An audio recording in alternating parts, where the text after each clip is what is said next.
मां स्वामी विवेकानंद चौथे दर्जे में पढ़ंदो आहियां। मुंहिंजी आखाणीअ जो नालो आहे चालाक गिदड़। हिकु गिदड़ खाधे जी ॻोल्हा में सॼी राति रुलियो, पर हुनखे कुझु बि हथु न लॻो।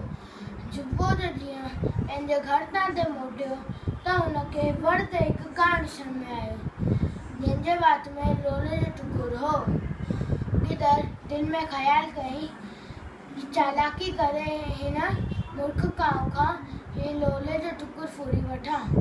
गिदड़ कांउ खे पटाए चयो, तूं त ॾाढो सुहिणो आहीं, तुंहिंजे पर कहिड़ा चिमकंदा नहीं, तूं ज़रूरु सुठो राग ॻाईंदो हूंदे। महिरबानी करे मूंखे पंहिंजे राग जो मज़ो न वठाई।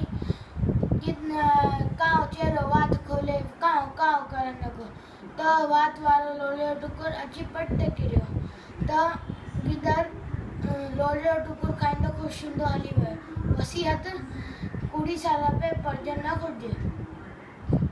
महिरबानी।